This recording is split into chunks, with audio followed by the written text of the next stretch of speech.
Welcome to Falcon computer academy. मैं हूं केवल विजय और मैं आज आपको पढ़ाने जा रहा हूं एमएस वर्ड में चार्ट इंसर्ट करने के बारे में। ए टू जी तक तमाम कमांड्स के बारे में आज हम डिस्कस करेंगे कि एमएस वर्ड के अंदर आपने चार्ट को कैसे इंसर्ट करना है और उसके बाद उसको आपने एडिट कैसे करना है। लेक्चर स्टार्ट करने से पहले हमेशा की तरह यही कहूँगा कि अगर आज की इस वीडियो से कुछ आप सीख पाएँ, कुछ आप न्यू लर्न कर पाएँ तो इस वीडियो को लाइक ज़रूर कर दीजिएगा। तो स्टार्ट करते हैं आज का लेक्चर। सबसे पहले आपने वर्ड को ओपन करना है और इंसर्ट टैब पे क्लिक करना है। फिर उसके बाद आप चार्ट पे क्लिक करेंगे। जैसे हम चार्ट पे क्लिक करेंगे तो इंसर्ट चार्ट का ये डायलॉग बॉक्स ओपन होगा। यहाँ पे आपने चार्ट कैटेगरी में से अपनी मर्जी का चार्ट सेलेक्ट करेंगे, जिसमें देखें कॉलम चार्ट्स भी है, लाइन चार्ट है, पाई चार्ट है, बार चार्ट है, बहुत सारे चार्ट के एग्जाम हैं। तो फिलहाल हम यहाँ पे कॉलम चार्ट सेलेक्ट करेंगे। फर्स्ट चार्ट पे क्लिक करते हैं और उसके बाद जैसे मौके पे क्लिक करते हैं तो हमारे पास यहाँ पे चार्ट इंसर्ट हो जाता है। और जैसे आप चार्ट इंसर्ट करेंगे तो आपके सामने यहाँ पे माइक्रोसॉफ्ट चार्ट का एक डायलॉग बॉक्स ओपन हो जाएगा, ये वाला। और उसके बाद इस प्रोग्राम को हम यहाँ से थोड़ा सा मैक्सिमाइज कर लेंगे और आरजी डाटा देखें यहाँ पे पहले से लिखा हुआ है टेम्पलेट्स के तौर पे। मैं जूम आउट कर रहा हूँ ताकि इसको कंप्लीट आपको मैं दिखा पाऊँ। तो यहाँ पे क्लिक करके इसको हम यहाँ पे एडजस्ट कर लेते हैं। अब जो पहले से डाटा लिखा हुआ है उस डाटा को आपने यहाँ से रिमूव कर देना है। यानी 4 कैटेगरी तक डाटा लिखा हुआ है और मजीद इसमें कैटेगरीज को कैसे ऐड करना है, मजीद डाटा कैसे इसमें लिख सकते हैं, वो भी हम आज इसमें डिस्कस करेंगे। तो मैंने इसको डिलीट किया। डिलीट करने के बाद अब यहाँ पे हम अपना डाटा राइट करेंगे। जैसे मैंने यहाँ पे इसमें टाइप कर लिया नेम और उसके बाद यहाँ पे टाइप कर लिया मार्क्स। अब उसके बाद कुछ नेम मैंने टाइप किए, जैसे मैंने अली टाइप कर लिया, उसके बाद मैंने जैन टाइप कर लिया, रोहन टाइप कर लिया और उसके बाद मैंने यहाँ पे आमिर टाइप कर लिया। उसके बाद मार्क्स टाइप करते हैं, जैसे मैंने यहाँ पे 98 कर लिया, उसके बाद मैंने यहाँ पे 48 मैंने कर लिया, फिर उसके बाद मैंने यहाँ पे 79 कर लिया, फिर उसके बाद मैंने 35 कर दिया। अब आप देख रहे हैं कि चार्ट के मुताबिक ही यहाँ पे आपको ये बार्स नज़र आ रही हैं। सबसे हाईएस्ट मार्क्स जो हमारे पास हैं वो अली के हैं और उसके बाद देखिए हमारे पास रोहन के हैं, फिर उसके बाद जैन के हैं, फिर उसके बाद आमिर के हैं। तो इस तरह से आप यहाँ पे डाटा एंटर कर सकते हैं। मगर देखिए जैसे हम नेक्स्ट यहाँ पे नाम टाइप करते हैं, जिस तरह मैंने यहाँ पे टाइप कर लिया यूनिस और उसके बाद यहाँ पे मार्क्स टाइप करते हैं 45, तो देखिए यूनिस का यहाँ पे डाटा अपडेट नहीं हो रहा। तो यूनिस का डाटा कैसे अपडेट करना है, मजीद इसमें और भी नाम लिखना चाहते हैं, उसका डाटा हमने कैसे अपडेट करना है, इसके लिए हमने क्या करना है, जैसे हम चार्ट के ऊपर क्लिक करेंगे तो ऊपर देखिए आपके पास चार्ट डिज़ाइन का एक टैब ओपन होगा। अब उसके बाद इसमें जो कमांड इसमें आ रही है सिलेक्ट डाटा, अगर आप मजीद नीचे को डाटा लिखना चाहते हैं और मजीद इसमें डाटा ऐड करना चाहते हैं तो आपने सिलेक्ट डाटा पे आना है और यहाँ से आपने वो डाटा सेलेक्ट कर लेना है। जैसे मैं और मजीद खाली सेल भी सिलेक्ट कर लेता हूँ ताकि और नाम भी इसमें ऐड कर सकूँ।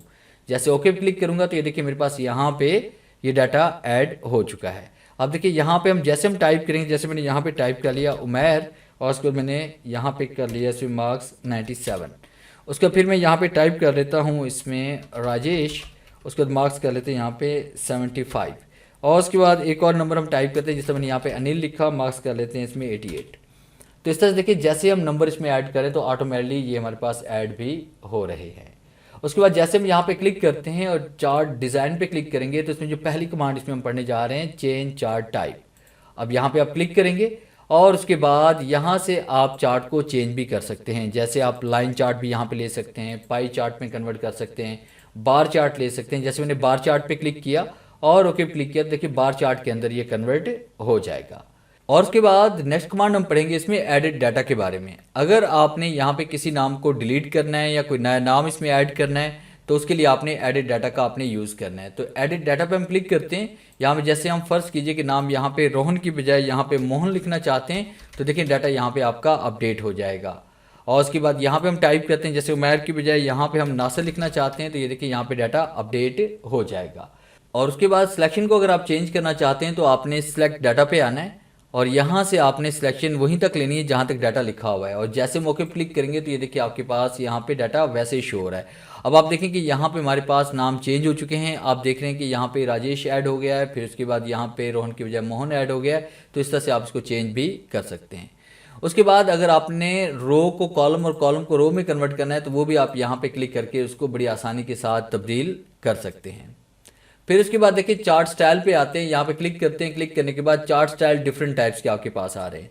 जैसे हम यहाँ पे ये वाला स्टाइल इसमें सेलेक्ट करते हैं तो इसमें देखिए नाम भी आ रहा है, साथ में उसके नंबर भी आपके पास शो हो रहे हैं। इस तरह से ये वाला हमारे पास एक फॉर्मेट है, एक ये वाला फॉर्मेट है। जो भी फॉर्मेट आप यहाँ पे लेना चाहें, यहाँ पे जैसे क्लिक करेंगे वही फॉर्मेट आपका ऐड हो जाएगा। अगर आप यहाँ पे कलर चेंज करना चाहते हैं तो यहाँ पे क्लिक करके आप बार कलर भी चेंज कर सकते हैं। जिस तरह मैंने बार कलर यहाँ पे ये वाला ले लिया। क्विक लेआउट पे आते हैं तो लेआउट यहाँ पे चेंज भी कर सकते हैं। देखिए एक लेआउट हमारे पास ये है कि जिसमें जैसे हम क्लिक करते हैं तो आपको यहाँ पे नाम नज़र आते हैं और बाकी उसमें आपको बार्स नज़र आती हैं। अब जैसे हम यहाँ पे क्लिक करते हैं, क्लिक करने के बाद आपको यहाँ पे देखिए नाम भी नज़र आ रहे हैं, साथ में नीचे आपको मार्क्स भी नज़र आ रहे हैं। इस तरह से अपना लेआउट भी आप बड़ी आसानी के साथ यहाँ पे चेंज कर सकते हैं। उसके बाद नेक्स्ट कमांड्स में आ रही है ऐड चार्ट एलिमेंट्स। अब ऐड चार्ट एलिमेंट्स क्या होते हैं? ये जो हमारे पास ऊपर मार्क्स लिखा हुआ है, नीचे मार्क्स लिखा हुआ है, नेम लिखे हुए हैं, बार आ रही है, उसके आगे नंबर्स आ रहे हैं, ये सारे हमारे पास यहाँ पे एलिमेंट्स हैं। तो आप यहाँ पे क्लिक करके देखिए इनको आप चेंज भी कर सकते हैं।